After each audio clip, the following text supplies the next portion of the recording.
Let's talk about greens, specifically collard greens. Now, like most greens, they shrink when you cook them, so you need more than just one bundle if you're feeding more than just yourself. There's some prep work that goes into these before you cook them, like the stem.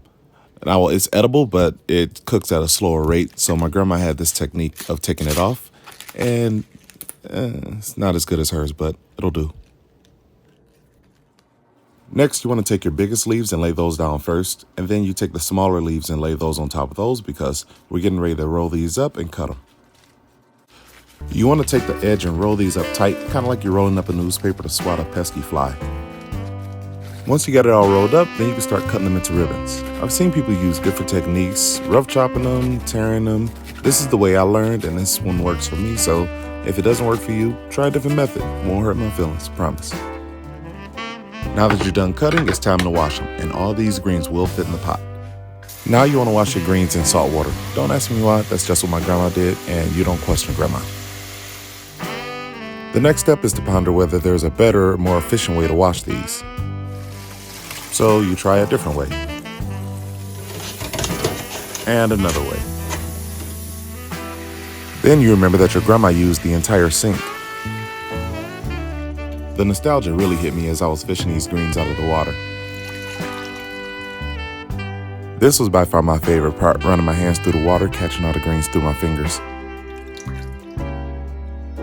Traditionally, greens are made with some sort of meat, usually pork. I've used ham hocks before, but smoked neck bones is probably my favorite meat to use right now. If you don't like pork, then you can use smoked turkey wings or turkey necks, or you don't have to use meat at all.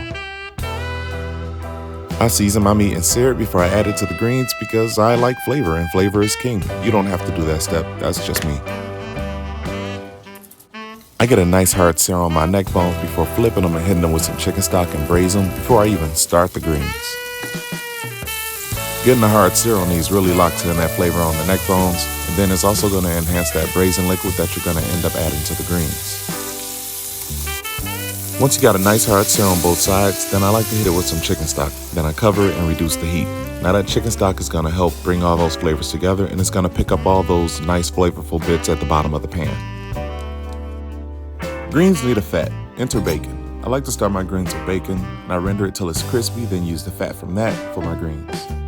Now, my grandma used fatback in her greens, but let's be honest, bacon tastes way better than fatback. Sorry, grandma, it's just the truth.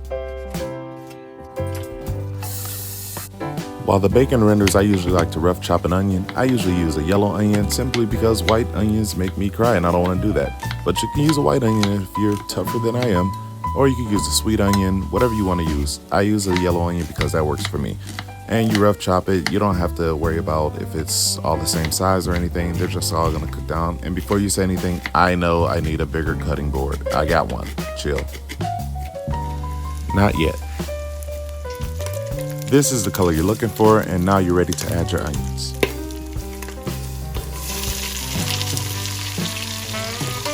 I like to use the onions to pick up all those bits of flavor at the bottom of the pot because that's where the flavor is, and as I said, flavor is king. Once the onions are sweat enough, then I like to add crushed garlic. You can't add the garlic too early because then it'll burn, and that is no bueno. Feel free to make your greens your own. If you don't like garlic, don't add garlic. If you like red pepper flake like I do, then add red pepper flake because it gives you that nice little heat in the back of your throat. Some people add water to their greens. I add chicken stock because I like flavor. Flavor is king.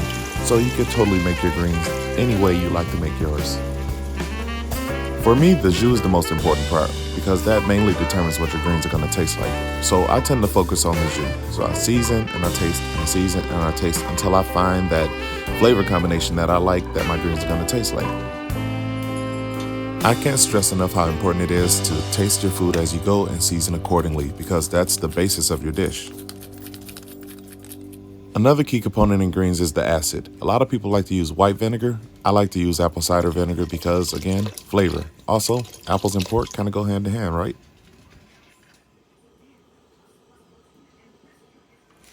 Once you have everything tasting exactly how you'd like, then it's time to add your greens. Now you can add them little by little or bunch by bunch because they are going to sweat down, so you're going to be able to add more and more greens. I like to fold in my greens from the bottom to the top. That way I'm making sure that they're all getting that heat and all getting the jus, and they can sweat down to where I can add more greens. Now that everybody's in the pool, I continue to fold the greens so that they all get that heat and start to sweat down. While we've been focusing on the greens, all this sexiness has been happening in the pot right next to it. So now we're ready to add this to the greens and make that all come together.